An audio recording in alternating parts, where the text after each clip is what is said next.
आदिवासी जो आदिकाल से हैं वो वासियाँ आप इंडिकेट कीजिए। क्यों हम अपनी ज़मीन को छोड़ के कभी भागे नहीं।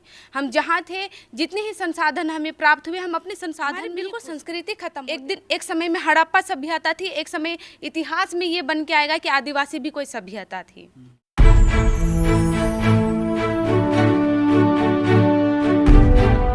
जय भीम, नमस्कार। मैं हूं अशोक दास।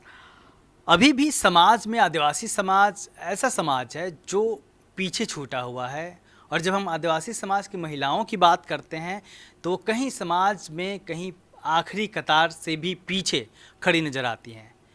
कुछ लड़कियां हैं हमारे साथ जो इसी ट्राइबल कम्युनिटी की महिलाओं की बेहतरी के लिए, उनके जीवन को बेहतर कराने के लिए, उनके आवाज़ को उठाने के लिए संघर्ष कर रही हैं। और हम उनसे इस बातचीत में यह जानना चाहेंगे कि इस समाज की स्थिति क्या है, इस समाज की महिलाओं के सामने चुनौतियां क्या हैं, इन्होंने क्यों यह सोचा कि हमें इस समाज के लिए काम करना है। जी, आपसे शुरू करते हैं। आपका नाम क्या है? मेरा नाम है मोनिका टुडू और मैं बिहार की रहने वाली हूँ। बिहार की भागलपुर ज़िले की हूँ और मैं आदिवासी में संथाल जनजाति से आती हूँ। जी, आदिवासी समाज के बीच में कब से काम कर रही हैं आप?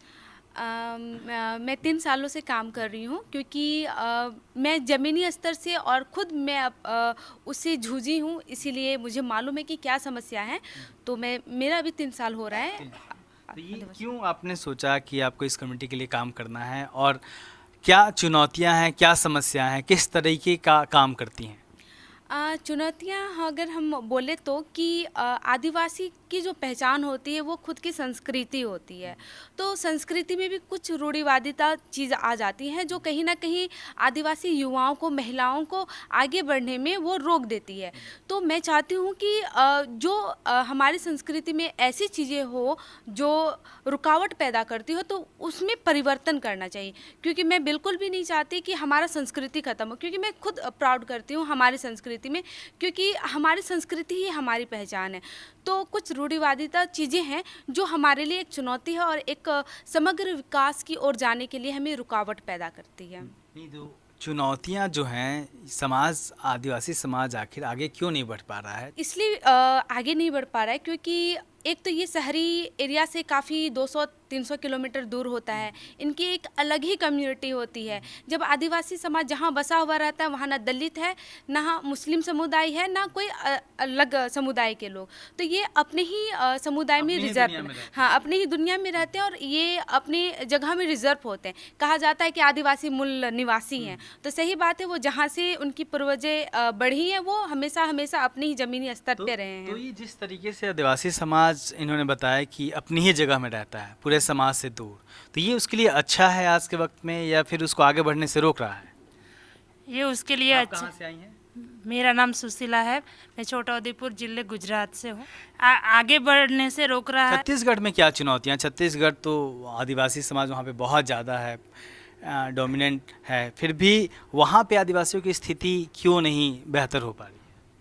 वहाँ पास एक तो ये है कि आदिवासी जल जंगल ज़मीन मतलब जंगल में ही रहते हैं, और कुछ आदिवासी ऐसे भी हैं जो जंगल में ही रहना चाहते हैं, वहाँ से नहीं आना चाहते, और इस पर लड़ाई भी चल रही है और दावा भी भर रहे हैं, और वो अपनी जगह छोड़ना भी नहीं चाहते। तो उनके सामने, मैंने ये ठीक है, मतलब आदिवासी समाज के बीच में आप जाती हैं तो वहाँ के लोग क्या चाहते हैं, किस तरीके से, क्योंकि जब वो बाहर निकलेंगे नहीं, अलग थलग बसे रहेंगे, तो उनका विकास आखिर होगा कैसे? हाँ, ये आदिवासी की जो अपनी जो ज़मीन होती है, हम अपनी ज़मीन को इसलिए नहीं छोड़ना चाहते क्योंकि हमारा पूर्वज वहीं से रहा।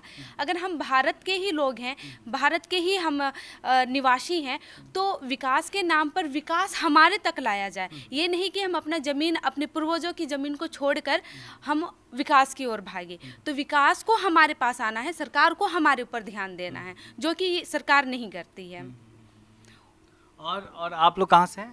छोटा उदेपुर गुजरात से। गुजरात से। गुजरात में क्या समस्या है दलित समाज के बीच में? उसकी स्थिति कितनी बेहतर है, या फिर अभी भी वहीं पीछे छूटा हुआ है? हमारे यहाँ पे भी दलित की समस्या जो हर राज्यों में होते हैं, ऐसे ही हमारे यहाँ पे छोटा उदेपुर में ही होते हैं। और जो काम करना है वो दलित को ही करना है, ऐसा हमारा यहाँ पे छोटा उदेपुर में भी भेदभाव चल रहा है दलितों के साथ, आदिवासियों के साथ। आदिवासी है तो उसको पढ़ाना नहीं, उसको के आगे नौकरी भी नहीं मिलना चाहिए।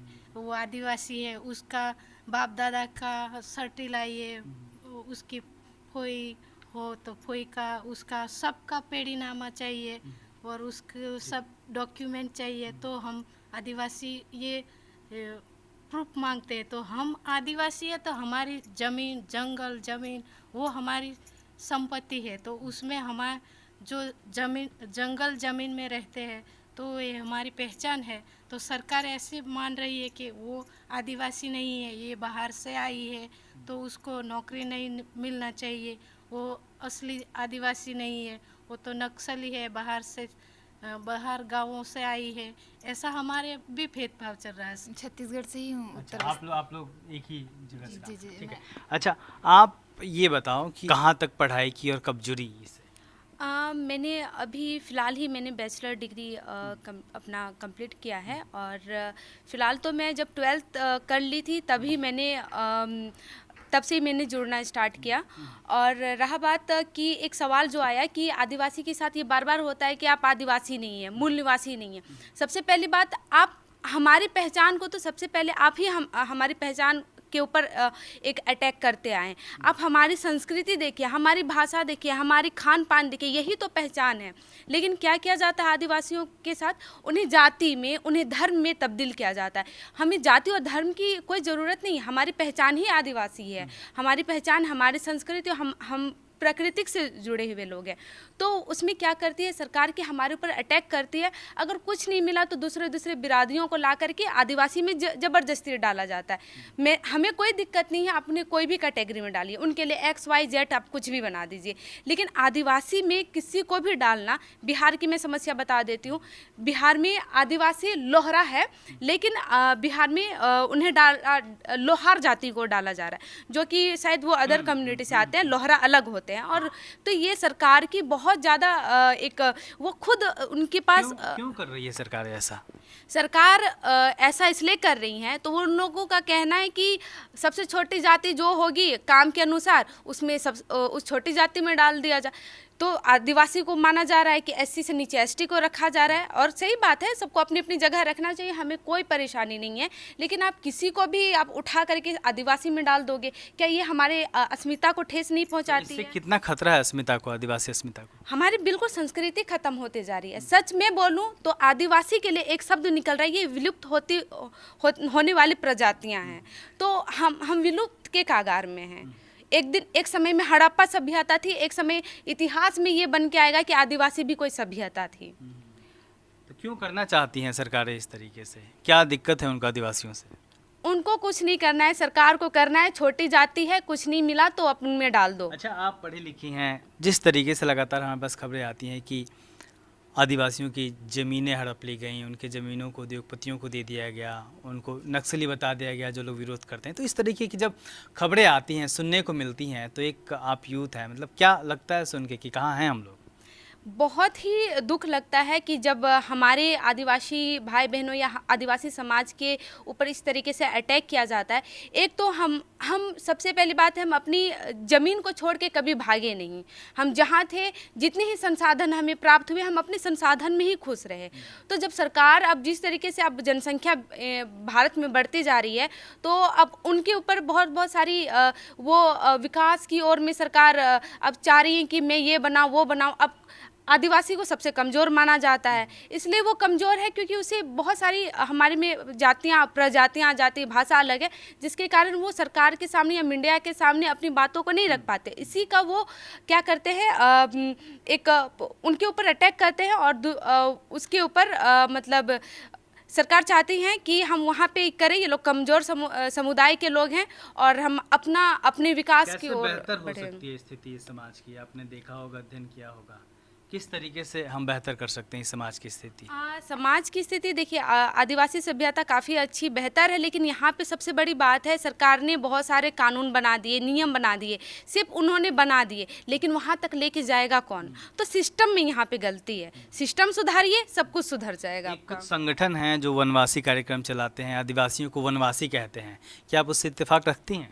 ये काफ़ी एक तरफ से मुझे शर्म आती है जो आदिवासियों को वनवासी कहा जाता है। वन मतलब जंगल, तो आप साफ साफ आप क्या कहना चाहते हैं, तब्दील करना चाहते हैं आप जंगली के रूप में? उनकी पहचान को डाइल्यूट करने की कोशिश बिल्कुल बिल्कुल की जाती है, क्योंकि आदिवासी जो आदिकाल से हैं वो वासियाँ आप इंडिकेट कीजिए, क्यों वनवासी कहा जा रहा है, जो कि बहुत ही गलत है और ये एक तरफ से जाति के रूप में प्रताड़ित किया जा रहा अच्छा, है। एक चीज़ ये भी है कि आदिवासियों की अपनी पहचान, अपनी सभ्यता है। आपने कहा कि उनको किसी धर्म से, जाति से जोड़ने की ज़रूरत नहीं है, लेकिन एक कहीं ना कहीं आदिवासियों को एक हिंदुत्व के ढांचे में डालने की कोशिश की जा रही है। ये सब जो कोशिशें चल रही हैं उनको हिंदुत्व में खींचने की, उसके साथ जोड़ने की, उसको कैसे देखती हैं?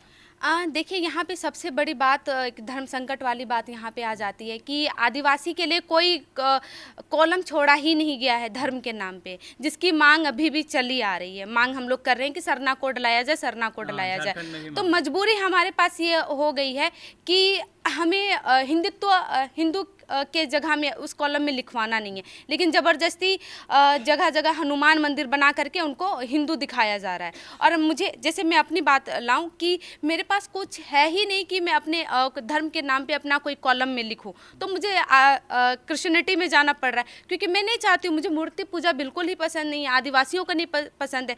आप जब भी हमारे, हाँ, हमारा बिल्कुल भी कल्चर नहीं है वैसा, हम करते हैं प्राकृतिक की पूजा करते हैं, तो हमारे पास ऐसा ऑप्शन ही नहीं छोड़ा गया है कि हम अपने आप को। लेकिन क्रिश्चियनिटी में जाने की ज़रूरत क्यों पड़ती है? जब आप ये कह रही हैं कि हमारी अपनी सभ्यता है, अपनी संस्कृति है, अपनी पहचान है, तो उस पहचान के साथ संघर्ष क्यों नहीं कर रहे हैं लोग? जैसे सरना कोड बिल की भी मांग हो रही है, उसके साथ कितना जुड़ पा रहे हैं? देखिए, सरना कोड के लिए हम लोग अभी भी मांग में हैं, लेकिन सबसे बड़ी बात है कि अगर हम धर्म के नाम में अभी कुछ पहचान नहीं कर पा रहे हैं, तो मेरा डॉक्यूमेंट अधूरा पड़ जा रहा है। क्या पता कल को मुझे देशद्रोही बोल दे, या भारत की हो ही नहीं ये बोल करके हमारे समाज को फेंक दिया जाए। तो हमारे पास मजबूरियाँ हैं, इस मजबूरी से हमें धर्म के नाम पे जो हमें मिल रहा है वो डाल रहे हैं। तो क्या सरना कोड बिल बन जाएगा, एक अपनी पहचान बन जाएगी, तो इससे क्या फ़र्क पड़ेगा आदिवासी समाज के बीच? बिल्कुल फ़र्क पड़ेगा, क्योंकि ना हम मूर्ति पूजक हैं। सरना का मतलब ही होता है कि प्राकृतिक से जुड़ा रहना, तो हमारी पहचान हमेशा बरकरार रहेगी, तो हमें कोई दिक्कत नहीं है। दूसरे धर्मों में गए हैं, क्या वो वापस आ जाएंगे? बिल्कुल आएंगे, बिल्कुल आएंगे, आ जाएंगे, हाँ बिल्कुल आएंगे, हमें अपनी पहचान वापस मिल जाएगी। तो तमाम सवाल हैं और कुछ मिनटों में तमाम सवालों के जवाब नहीं ढूंढे जा सकते, लेकिन जिस तरीके से इन लड़कियों ने बातें की और मुखर हैं अपने समाज की समस्याओं को लेके उनकी, और पहचान रही हैं। सबसे बड़ी बात यह है कि वो जो संकट है उनके सामने, उनकी पहचान को लेके उसको पहचान रही है, उससे लड़ने के लिए तैयार हैं। कैमरामैन सिद्धार्थ के साथ मैं अशोक दास, दलित।